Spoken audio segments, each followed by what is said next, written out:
So I'm here to present the gallery of the Saints Mausoleum Extension at the Keilor Cemetery.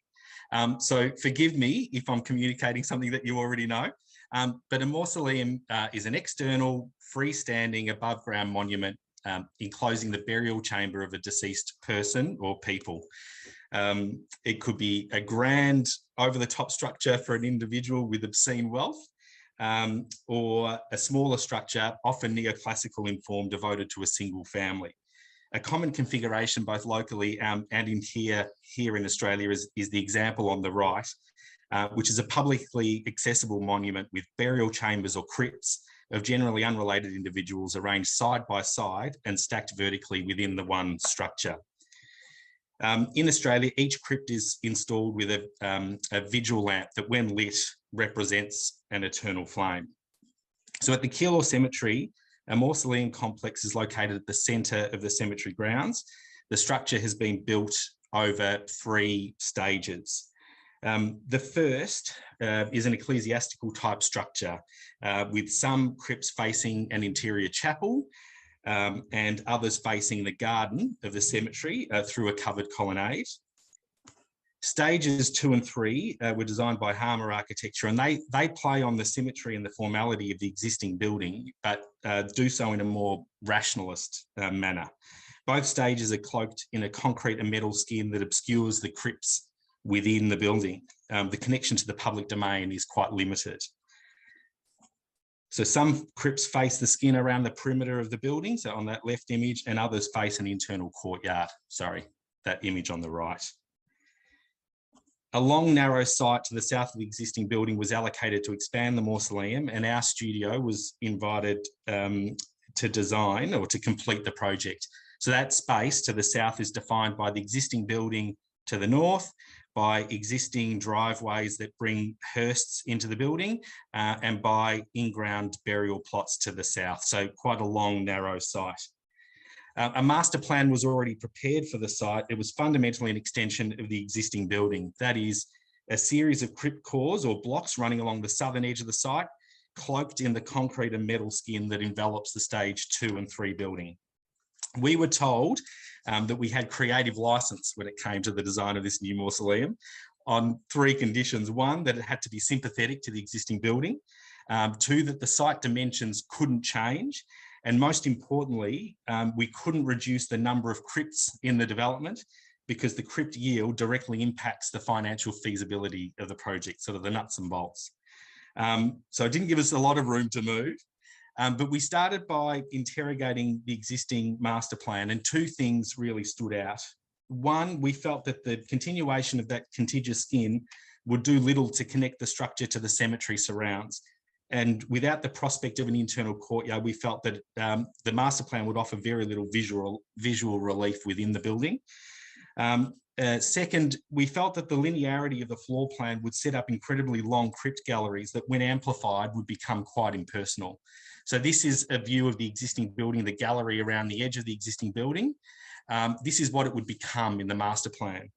Very linear, singular, and in our view, deeply impersonal. So we thought that the project could do a lot more than that.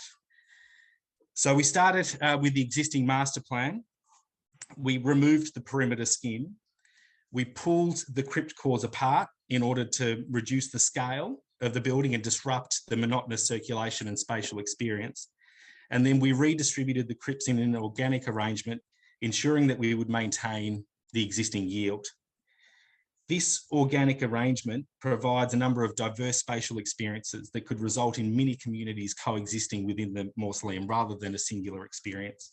It would allow the Cemetery Trust to also create family rooms within the building without having to formally define them. So that creates a lot of flexibility in the way that the project is delivered to the community, to the public realm.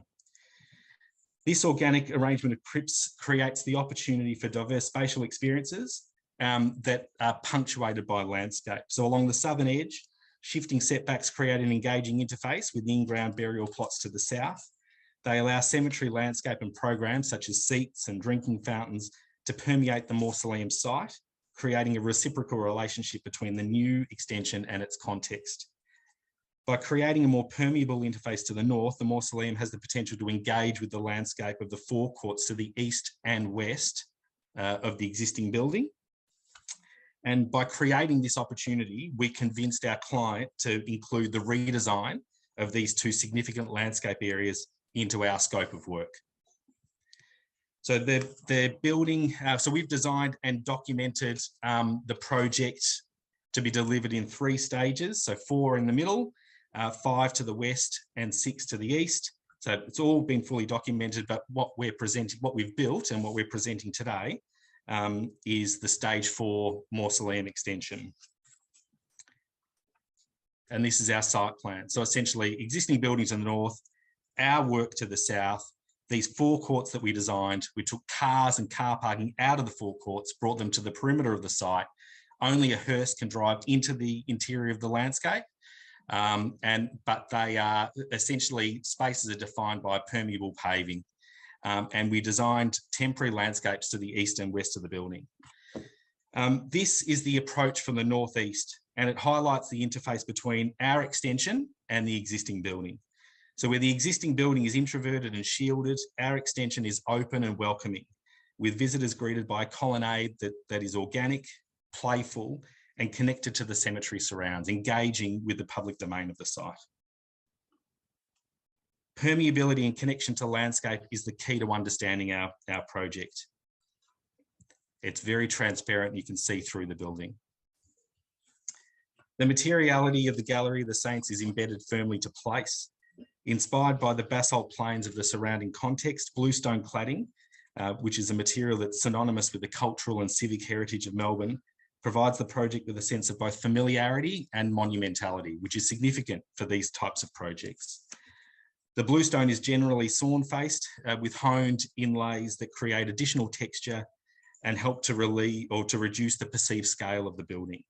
Marble crypt shutters provide a subtle contrast to the materiality of the bluestone crypt cores, and they assist with reflecting natural light within the mausoleum galleries.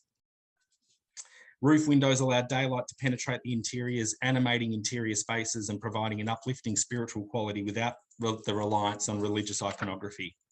Modular seating is provided on a track system so that it can be moved when needed to allow an internment. So they need the full width of the gallery to inter someone into the building. The cobblestone and exposed ag flooring connect the interior of gallery spaces to the landscape of the cemetery, as do pockets of greenery that punctuate the gallery spaces. Climbers will eventually take hold of the bluestone walls.